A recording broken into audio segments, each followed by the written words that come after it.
Help me, begged the shipwrecked man. Yorick couldn't say how long the survivor had been lying there, bones broken, bleeding into what remained of his wrecked sailing vessel. He had been moaning loudly, but his cries were drowned out by the multitude of wailing souls that haunted the isle. A maelstrom of spirits gathered around him, drawn to his flickering life force like a beacon, hungry to reap a fresh soul. The man's eyes widened in horror. He was right to be scared. Yorick had seen what happened to lost spirits taken by the black mist, and this was warm flesh, a rarity in the Shadow Isles. It had been how long? 100 years? Since Yorick had seen a living being? He could feel the mist on his back quivering, eager to wrap this stranger in its cold embrace. But the sight of the man stirred something in Yorick he had long forgotten, and whatever it was would not allow him to surrender this life.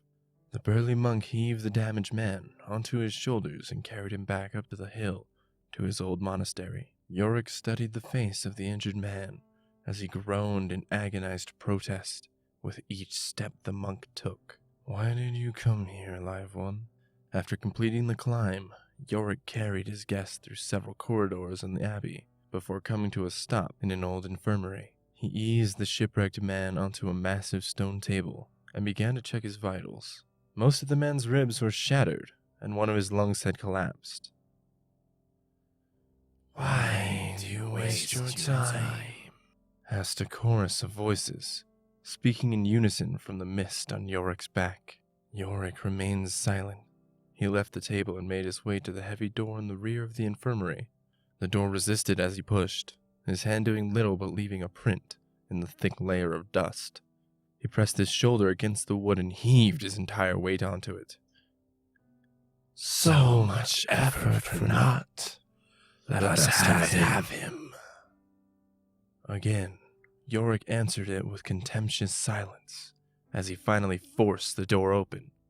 The heavy oak dragged across the stone tiles of the monastery floor, revealing a chamber full of scrolls, herbs, and poultices. For a moment, Yorick stared at the artifacts of his former life, struggling to remember how to use them. He picked up a few that looked familiar: bandages, yellow and brittle with age, and some ointment that had long turned to crust, and returned to the man atop the stone table. "Just leave him. He was ours the moment we came ashore." "Quiet!" snapped Yorick. The man on the table was now gasping for breath.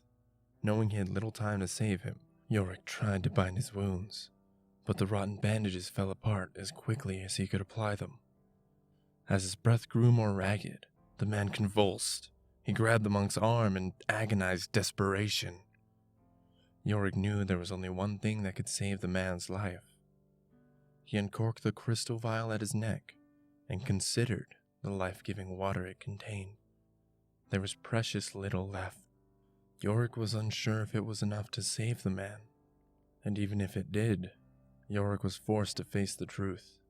In trying to save the man, he was just chasing the memory of his former life, when this cursed place was called the Blessed Isles. The souls in the mist had taunted him, but they taunted him with the truth. This man was doomed, and if Yorick used the tears of life, he would be too. He closed the vial and let it rest against his neck. Stepping back from the table, Yorick watched the man's chest rise and fall one last time. The black mist filled the room, spirits clawing out from it in anticipation.